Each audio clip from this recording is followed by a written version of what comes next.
இன்னைக்கு என்ன பார்க்க போறோம் அப்படின்னு பார்த்தீங்கன்னா, தாவர உலகம் அப்படின்னு சொல்லக்கூடிய ஒரு லெசன் வந்து இன்னைக்கு பார்க்க போறோம். இது 6th ஃபர்ஸ்ட் டேர்ம்ல இருக்கக்கூடிய 4th லெசன் நமக்கு சயின்ஸ்ல.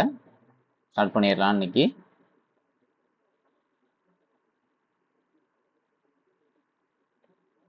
நேரா நம்ம இங்க வந்துட்டா ஓகே. சரியா? அதாவது என்ன சொல்றாங்க அப்படின்னா, தாவரங்கள் இலை, தண்டு, வேர், மலர்கள் ஆகிய பாகங்களை கொண்டுள்ளன. தாவரங்கள் அமைப்பிலும் நிறங்களிலும் வேறுபட்டாலும் அவை ஒரு சில பண்புகள் வந்து ஒத்துள்ளன. அதாவது தாவரங்களோட தண்டு வந்து இலைகள் நிலத்திற்கு மேலேயும் அவற்றின் வேரானது நிலத்திற்கு கீழேயும் உள்ளது. எல்லா தாவரத்திலும் எப்படி இருக்கும்? தண்டு இலைகள் நிலத்துக்கு மேலே இருக்கும், வேர் வந்து நிலத்துக்கு கீழே இருக்கும். அதனால பூக்கும் தாவரங்களை ரெண்டாக பிரிக்கிறாங்க. பூக்கும் தாவரங்களை 2 முக்கிய தொகுப்பாக பிரிக்கிறாங்க. ஒன்று வேர் தொகுப்பு, இன்னொன்று தண்டு தொகுப்பு. அதாவது நிலத்தை வச்சு நிலத்துக்கு மேலே உள்ளதை தண்டு தொகுப்புன்னு பிரிக்கிறாங்க, நிலத்துக்கு கீழே உள்ளதை வேர் தொகுப்பு அப்படின்னு சொல்லி பிரிக்கிறாங்க. முதல்ல நம்ம வேர் தொகுப்பு அப்படின்னா என்ன அப்படின்றத முதல்ல பார்த்துருவோம். வேர் அப்படின்றது தாவரத்தோட முக்கியமான அச்சோட கீழ்ப்பகுதி. ரைட்டா? தாவரத்தோட ஒரு முக்கிய அச்சின் கீழ்ப்பகுதி. இது நிலத்துக்கு கீழே தான் இருக்கும். கண்டிப்பா நிலத்துக்கு கீழே தான் இருக்கும். வேர்களில் கணுவும் கணுவுடைய பகுதியிலும் கிடையாது. சரியா? ஏன்னா கணுவில் தான் பார்த்தீங்கன்னா இலை வளரும். வேரில் போய் இலை வளரும் அப்படின்னு கேட்டிங்கன்னா இலை வந்து தண்டில் தான் வளரும். அதனால கணுவும் கணுவுடைய பகுதியிலும் கிடையாது. நுனிப்பகுதியில் வேர் மூடி விடுறது. வேர் மூடி எங்கே இருக்குது அப்படின்னா வேரோட நுனியில் இருக்குது. வேர் நுனிக்கு சற்று மேற்பகுதியில் வந்து வேர் தூவிகள் வந்து ஒரு கற்றையாக இருக்குது. இந்த வேர் தூவிகள் தான் தண்ணி உரியக்கூடியது. சரியா? வேர்கள் வந்து நேர் புவி நாட்டம் உடையவை, அதாவது புவியை நோக்கி வளரக்கூடியது. அதனால வேர் புவி நாட்டம் உடையவை. இந்த வேரை ரெண்டா பிரிக்கிறாங்க. ரைட்டா? தாவரனோட வேர் தொகுப்பை ரெண்டா பிரிப்பாங்க. ஒன்று ஆணி வேர் தொகுப்பு, இன்னொன்று சல்லி வேர் தொகுப்பு. சரியா? ஆணி வேர் அப்படின்னா என்னன்னு பார்த்தீங்கன்னா, விதையிலிருந்து முளைவேர் தொடர்ந்து வளர்ந்து ஆணி வேரை உண்டாக்குகிறது. முளைவேர் தடித்த முதல்நிலை வேராக வளர்கிறது. இதுலேருந்து துணை வேர்களான அதெல்லாம் நமக்கு தேவையில்ல. ஆணிவேர் தொகுப்பு எக்ஸாம்பிள் வந்து பார்த்தீங்கன்னா இருபத்திலை தாவரம். ஆணிவேர் தொகுப்பு எக்ஸாம்பிள் இருபத்திலை தாவரம், அவரை, மா, வேம்பு. இது இம்பார்ட்டன்ட். இப்போ ஆணி அப்படின்னா 2 எழுத்து அப்படின்னு வச்சுங்க. ஆணினா 2 எழுத்து, அப்போ இருபத்திலை தாவரம், அவரை, மா, வேம்பு. அதுக்கப்புறம் பார்த்தீங்கன்னா சல்லிவேர் தொகுப்பு. சல்லிவேர் தொகுப்புல என்ன இருக்குன்னு பார்த்தீங்கன்னா ஒரு வித்திலை தாவரம். சரியா? ஒரு வித்திலை சல்லிவேர் தொகுப்பு அப்படின்னா ஒரு வித்திலை தாவரம். இதுக்கு எக்ஸாம்பிள் நெல்லு, புல்லு, மக்காச்சோளம். நெல்லு, புல்லு, மக்காச்சோளம். சரியா? அது மாதிரி இந்த ஒரு வித்திலை தாவரத்துலன்னு பார்த்தீங்கன்னா காற்று வழியாக தான் வந்து பார்த்தீங்கன்னா இனப்பெருக்கம் நடக்கும். அதாவது மகரந்த சேர்க்கை அப்படின்றது எப்படி நடக்கும்? காற்று வழியாக நடக்கும். அப்போ இதில் என்ன அப்படின்னு பார்த்தீங்கன்னா பூச்சிகள் வழியில் நடக்கும். இது பூச்சிகள் வழியாக நடக்கக்கூடியது, இது காற்று வழியாக நடக்கக்கூடியது.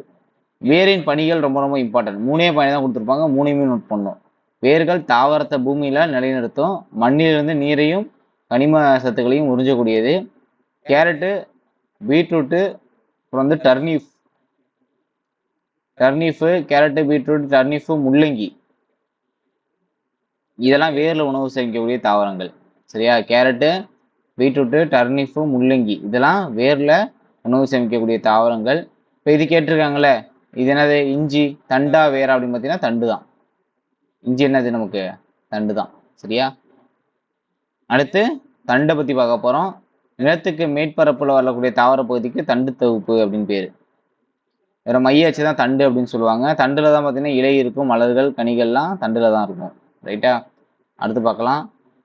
தண்டை பற்றி பார்க்க போகிறோம். இப்போ தண்டு அப்படின்னா பூமியோட மேற்பரப்பில் சூரியனை நோக்கி வளரக்கூடியது. அப்போ இது சூரியனை நோக்கி வளரக்கூடியது, அது ஒரு பாயிண்ட். தண்டில் கணுக்களும் கணுவிடைய பகுதியிலும் இருக்கும். ஏன்னா இந்த தண்டில் வந்து இலை தோன்றக்கூடிய பகுதி தான் என்ன சொல்லுவாங்க? கணுன்னு சொல்லுவாங்க.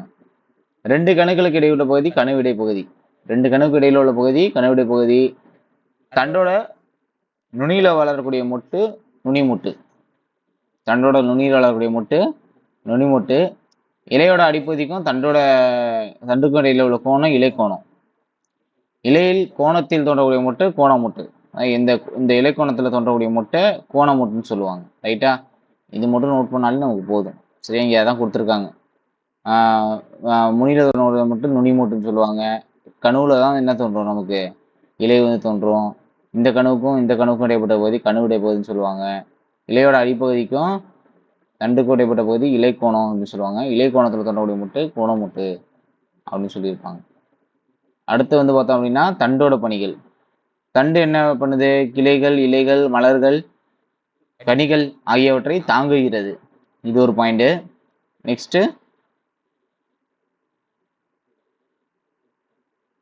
வேரினால் உறிஞ்சப்பட்ட நீர் கனிமங்கள் தண்டின் வழியாக தாவரத்தின் மற்ற பாகங்களுக்கு கடத்தப்படுகிறது. வேரினால் உறிஞ்சப்படக்கூடிய நீர் வந்து கனிமங்கள் தண்டின் வழியாக தாவரத்தின் மற்ற பாகங்களுக்கு கடத்தப்படுகின்றன. இலையால் தயாரிக்கப்பட்ட உணவு தண்டின் வழியாக தாவரத்தின் பிற பகுதிகளுக்கு கடத்தப்படுகிறது. சில தாவரங்கள் உணவை தண்டில் சேமித்து வைக்கின்றன. இப்போ வந்து கரும்பு, உருளைக்கிழங்கு, மேலே பார்த்த இஞ்சி, வெங்காயம், மஞ்சள் இதெல்லாம் பார்த்தீங்கன்னா தண்டில் தான் வந்து உணவு சேமிக்கக்கூடிய ஒரு தாவரம். நெக்ஸ்ட், இலை தண்டின் கணுவின் மேல் விரிந்த தட்டையான பசுமை நிறத்தில் தோன்றும் புறமைப்பு இலை.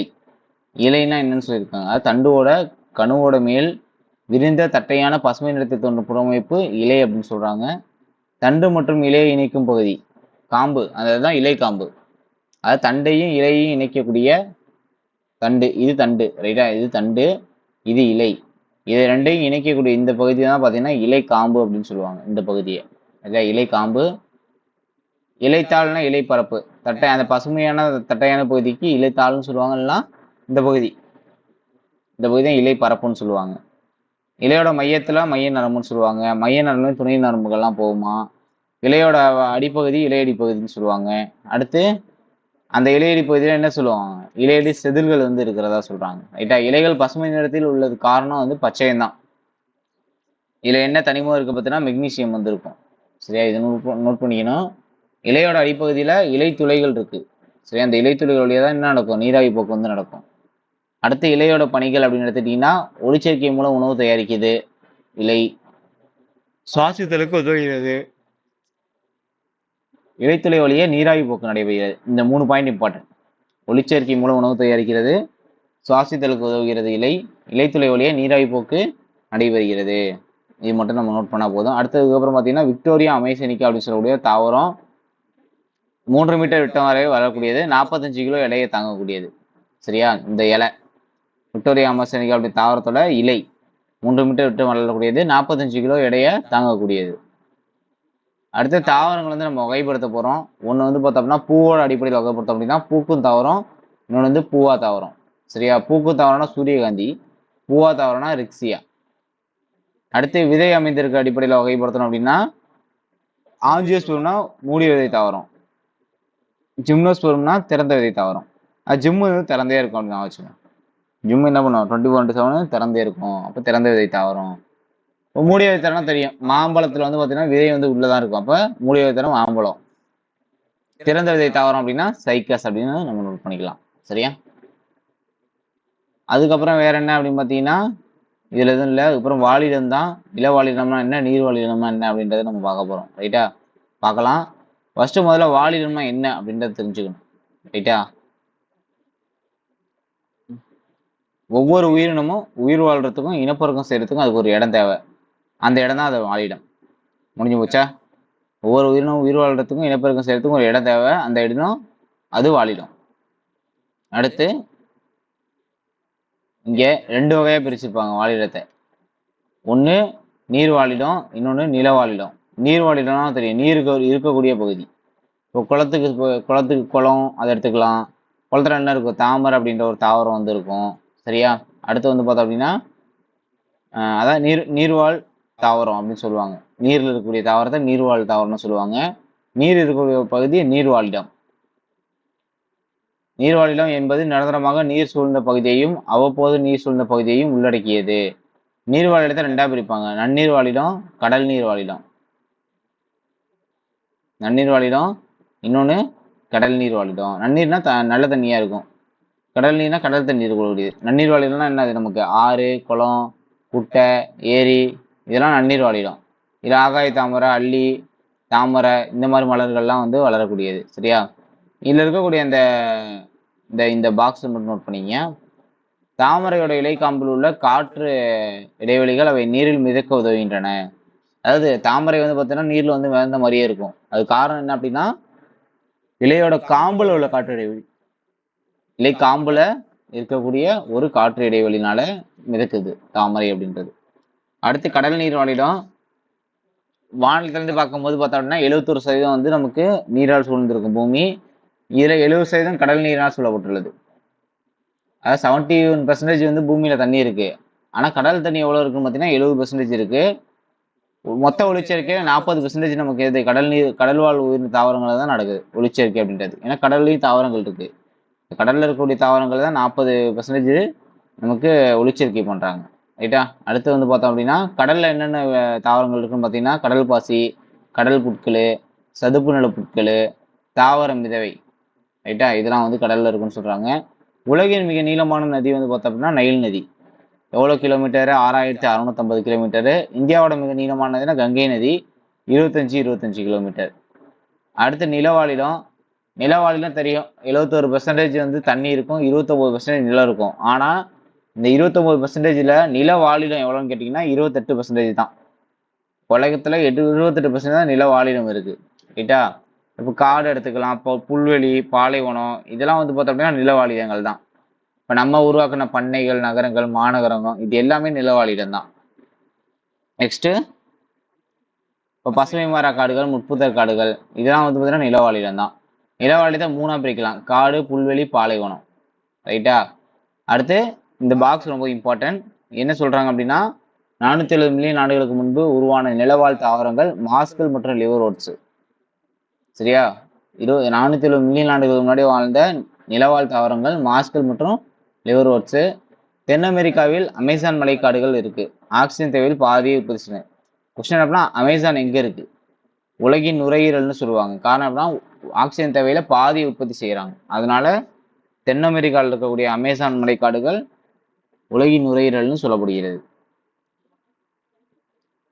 அடுத்து காடுனா நமக்கு தெரியும் 25லேருந்து 200 சென்டிமீட்டர் மழை பெஞ்சுச்சு அப்படின்னா அது வந்து ஒரு காடு அப்படின்னு சொல்லலாம். 25 சென்டிமீட்டர் கம்மியா மழை பெஞ்சுச்சு அப்படின்னா அது என்ன சொல்லலாம்? பாலைவனம் தான் சொல்லணும். சரியா? இப்ப புல்வெளி பார்த்தீங்கன்னா சவானா அப்படின்றது ஒரு புல்வெளி. புல்லா மட்டும் இருக்கும். சரியா? அடுத்து அதான் முன்னாடியே சொன்னதுதான் 25%க்கு கம்மியா மழை பெஞ்சுச்சு அப்படின்னா அது பாலைவனம்னு சொல்லலாம். உலகத்துல எவ்வளவு பெர்சன்டேஜ் பாலைவனம் இருக்கு பார்த்தீங்கன்னா 20% பாலைவனங்கள் இருக்கு. சரியா? இப்ப 100% நிலம் இருக்கு அப்படின்னா 20% பாலைவனங்கள் மட்டும்தான் இருக்கு. உலக வாழிடது நாள் ஒவ்வொரு ஆண்டும் அக்டோபர் மாதம் முதல் திங்கட்கிழமை உலக வாழிட நாள். ரைட்டா? இதை நோட் பண்ணிக்கணும். உலக வாழிட நாள் நம்ம கண்டிப்பா எக்ஸாம்ல கேட்பாங்க. சரியா? அக்டோபர் முதல் திங்கட்கிழமை உலக வாழிட நாள். அடுத்து வந்து பார்த்தோம் அப்படின்னா பாலைவனத்தில் இருக்கக்கூடிய தாவரங்கள் பார்த்தீங்கன்னா கள்ளித்தாவரம். கள்ளித்தாவரம் தாவரம் வந்து தண்டில் வந்து நீரை சேமித்து வைத்திருக்கின்றன. அதோட இலைகள் முட்களாக மாறி இருக்கு. இலைகள் என்னவா மாறி இருக்கா? நமக்கு முட்களா மாறி இருக்கு. தண்டுல தான் என்ன உணவு எப்பயுமே வந்து பார்த்தோன்னா இலையில தான் நீரை சேமிச்சு வைப்பாங்க தாவரங்கள். ஆனா இங்க தண்டுல நீரை சேமிச்சு வச்சு இலையை வந்து முட்களா மாற்றம் அடைஞ்சிருக்கு. நீளமான வேர்களை கொண்டதா மண்ணின் மிக ஆழத்துக்கு சென்று நீரை உறிஞ்சுகின்றன பாலைவன தாவரங்கள். அடுத்து எக்ஸாம்பிள் மட்டும் பார்த்தா போதும் இதுல. இப்போ குளிர் பாலைவனம், கடல் சார்ந்த பாலைவனம் நிறைய பாலைவனம் நடைபெற்று இருக்கு. இப்போ சப்பாத்தி கள்ளி, அக்கேவு, சோத்துக்கத்தாழ, பெரிய புல்லம் இதெல்லாம் வந்து பார்த்தீங்கன்னா பாலைவன தாவரங்கள். அடுத்து தாறு பாலைவனத்தை பத்தி கொடுத்துருப்பாங்க. மணல் குன்றுகளாலான மிகப்பெரிய பாலைவனம் தாறு பாலைவனம். தாறு பாலைவனம் எங்க இருக்குன்னா இந்தியாவில தான் இருக்கு. சரியா? தாறு பாலைவனம் எங்க இருக்கு? இந்தியாவில இருக்கு. அதுக்கப்புறம் தாவரோட தகவமைப்புகள் மட்டும் பார்க்கணும். இப்போ பற்று கம்பி ஏறுகுடின்னு கேட்பாங்க. பற்று கம்பி ஏறுகுடினா பட்டாணி, பாகக்காய்.